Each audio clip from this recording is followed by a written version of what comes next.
Bonjour et bienvenue dans le podcast En quête de sens, le podcast où je te partage toutes les tribulations de mon cerveau qui ne cesse de se questionner sur le sens de la vie depuis maintenant plus de 40 ans. Je suis Audrey, coach professionnel certifié et j'accompagne les adolescents et les adultes dans la connaissance de soi au travers d'audio d'auto-coaching et de coaching individuel. Pour ce 3e épisode, nous allons aborder la notion de changement dans la vie. Déjà, j'espère que ta semaine s'est bien passée. J'espère qu'il n'y a pas eu trop de changements mal vécus. Justement, le changement, c'est un sujet qui m'intéresse parce que je l'ai toujours subi, très violemment parfois. Et au fur et à mesure de mes formations, de mes lectures et de mes rencontres, j'ai vu des aspects du changement et j'ai réussi à apprivoiser le changement. Et je voulais te partager cette découverte aujourd'hui à travers cet épisode. J'ai essayé de structurer un peu ce podcast et tu auras 3 grandes parties. La première partie, elle sera très théorique avec des définitions et certaines références que j'ai pu trouver. La deuxième partie, je vais te partager mon expérience personnelle face au changement. Et dans la 3e partie, je vais essayer de te donner des tips. J'adore ce mot, je trouve ça très mignon, tips. Des astuces en fait, des astuces pour essayer de vivre, si toutefois la notion de changement dans ta vie, si les changements sont pas simples à vivre pour toi, des petits tips qui te permettront peut-être de vivre le changement d'une façon plus détendue et moins subie. Donc c'est parti pour une petite théorie d'abord sur le changement. Qu'est-ce que le changement ? Le changement fait référence à toute modification, évolution ou transformation dans un état, une condition ou une situation. Ça, c'est la super définition bien pompeuse. En fait, le changement, on le vit à chaque instant. Il va du changement physique au changement économique, quand une situation économique change dans ta vie, aux changements environnementaux, quand ton environnement change, aux changements sociétaux, quand la société change. En fait, autant à petite échelle qu'à grande échelle, le changement fait partie intégrante de notre vie. D'ailleurs, en coaching, on nous apprend à faire passer la personne de la notion de changement à celle d'évolution permanente. Et dans cette notion de changement, c'est pas le changement en lui-même qui va poser problème ou qui va amener des difficultés dans la vie. Le changement en lui-même, il est constant, il est permanent et il est de partout. Ça va être la manière de réagir au changement qui va faire la différence. Donc si je continue dans la théorie, il y a, selon les théories, 2 types de changements. Le changement subi et le changement voulu. Le changement subi, ça va être un événement extérieur, que ce soit personnel ou professionnel, mais qui s'impose à toi, auquel tu n'es pas préparé.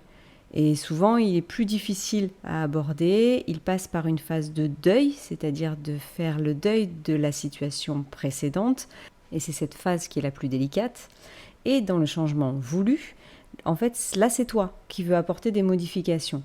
Et du coup, tu auras la conscience qu'en réalisant ce changement, tu seras en phase avec toi. Donc là, c'est un peu plus simple, et c'est en général pas ces changements qui posent le plus de problèmes. Il y a aussi une notion de temporalité, parce qu'il y a des changements qui sont longs, très longs même parfois, et on ne se rend pas compte que c'est du changement tellement ça a pris du temps. Et il y a des changements un peu plus brutaux, comme des accidents, si je veux prendre un exemple très concret, où c'est un changement qui demande une adaptation très rapide. On pourrait creuser encore la théorie. Il y a beaucoup de théories sur le changement, il y a beaucoup de théoriciens sur le changement. Je te laisse faire des recherches plus approfondies si le sujet te passionne. Et je vais te parler de mon cas personnel. Et comme dans le premier épisode, je vais te donner le avant-après. Donc il y a très longtemps, avant que je ne comprenne le sens du changement et l'intérêt du changement, j'étais une personne qui détestait le changement. Dans des petits détails de la vie, je me suis rendu compte que j'étais une personne d'habitude. Je me mettais toujours à la même place à table, je prenais toujours le même chemin chaque matin, et jusque-là, en fait, ça allait très bien pour moi. Par contre, ce dont je me suis rendu compte, c'est que lorsque des changements étaient plus importants, comme un déménagement, et même si ce déménagement, c'est moi qui l'avais provoqué, j'avais programmé mon être tout entier à résister au changement. Et je vivais ces événements comme des véritables périodes de stress. Et quand quelque chose devient désagréable, j'essaie donc de trouver le sens pour essayer de changer ce sentiment. J'ai lu beaucoup sur le sujet. J'ai vu que la résistance au changement pouvait provenir de l'attachement aux habitudes, de la peur de l'inconnu, de la perte de contrôle ou de l'insécurité face aux conséquences potentielles du changement. Donc, j'ai décidé d'observer ma vie et tous les changements que j'ai pu vivre pendant tout le cours de ma vie. Et donc, je me suis rendu compte qu'en fait, plus je résistais au changement et plus c'était désagréable. Mais pour reprendre du début, en fait, c'est pas simple parce que se dire que c'est un changement, que c'est normal et que tout va bien, ça c'est de la théorie. Donc dans la pratique, et là en même temps que le partage d'expérience, je te donne un petit tips, j'ai commencé à faire de petits changements pour voir ce que ça changeait en fait en moi. J'ai pris le changement dont je t'ai parlé tout à l'heure, qui est la place à table. Par exemple, tous les midis, je me mettais à la même place. Au travail, j'avais ma place attitrée. C'était la place de Audrey. Elle s'assoit là et personne ne s'asseyait à ma place. Donc le premier changement qui n'était pas trop risqué, j'ai décidé de changer de place. Alors attendez-vous à ce que lorsque vous initiez des changements dans la vie qui impactent les autres, ça donne des réactions de « Oh, mais pourquoi Audrey, tu changes de place ? Mais d'habitude, tu t'assois toujours là. Pourquoi tu te mets à une autre place ?» Les gens ne comprendront pas forcément. Laissez couler, au bout d'un moment, ils s'y habituent et ils vous disent plus rien. En fait, je voulais habituer mon cerveau, et ça a très bien marché, spoiler alerte, habituer mon cerveau à changer et à se rendre compte qu'il n'y avait aucun danger. Donc j'ai changé de place, donc tous les midis je changeais de place, j'ai changé parfois de chemin pour aller au travail, j'ai changé d'habitude et petit à petit, comme si en fait il y avait un muscle de l'acceptation et de la résilience au changement, je me suis rendu compte que le changement me dérangeait de moins en moins. Là où j'étais pas à l'aise au départ, au fur et à mesure, je prenais même plaisir à changer certaines habitudes. Au fur et à mesure, mon cerveau s'est rendu compte que je ne risquais rien dans les petits changements. Et quand j'ai eu de nouveau à déménager et je l'ai choisi, j'ai ressenti beaucoup moins de stress dans cette situation. Parce que si on regarde, c'est vrai qu'un déménagement, ça fait beaucoup de changements. On change de lieu de vie, on change parfois de travail ou alors tout du moins de trajet pour aller au travail, on change d'habitude, on change de quartier. Donc il y a énormément de changements qui sont attachés à un déménagement. Et en fait, le déménagement, je l'ai vécu de manière beaucoup plus sereine, beaucoup plus logique. C'est normal, je déménage, tout change, mais ça ne me perturbe plus. Et maintenant, tu vois, par exemple, quand j'ai une maladie, quand je me sens pas bien, quand ça ne va pas, j'ai mon cerveau qui sait que ça va changer. Il sait que le changement va intervenir à un moment donné. Donc ça me permet de prendre plus de recul, de savoir que ça ne va pas durer, la souffrance me paraît moins intense. Pareil dans les situations de bonheur. Je sais que la situation ne va pas durer, donc j'ai l'impression d'en profiter beaucoup plus. De savoir que certains instants ne vont pas durer, qu'ils soient bons ou mauvais, ça me permet d'avoir une attitude différente face au changement.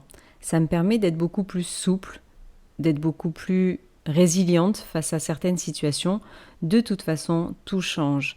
Donc, que ce soit bon ou mauvais, l'avoir accepté me permet beaucoup plus de sérénité dans ma vie quotidienne. Donc si je dois te résumer cet épisode, le changement fait partie intégrante de nos vies, ça c'est la théorie. Et pour ce qui est de la pratique dans la vie quotidienne, si je peux te donner un tips, c'est essaye.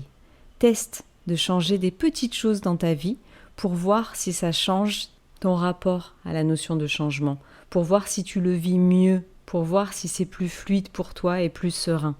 Alors attention, les tout petits changements mettent plus de temps pour vraiment te permettre de voir que ça a des effets positifs.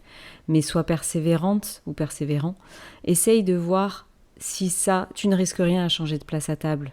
Donc essaye de voir si ça te permet de vivre les plus grands changements de manière plus sereine. C'est un peu ce qu'on appelle, dans le développement personnel, tu entendras le terme zone de confort et sortir de sa zone de confort. C'est le terme marketing, mais en fait le principe c'est ça. Essaye de sortir de cette zone de confort, de cette habitude, juste pour habituer ton cerveau à être plus souple et à te permettre de vivre des choses différentes et en toute sérénité. Et dans le quotidien, pour moi personnellement, ça m'a énormément aidé. Donc j'espère que ça pourra être aussi utile que ça m'a été utile à moi. Et tu peux même tester ce que j'ai fait au départ, c'est-à-dire de reprendre tous les changements que tu as vécus dans ta vie et d'observer la manière dont tu as vécu les changements. Si tu as résisté à certains changements et quel effet ça a eu, ou si, face au changement, tu es totalement OK et si tout est fluide dans ta vie. Voilà, c'est la fin de cet épisode sur le changement. Je te souhaite une bonne journée, une bonne soirée, ou tout du moins une bonne semaine, et je te donne rendez-vous la semaine prochaine pour un nouvel épisode.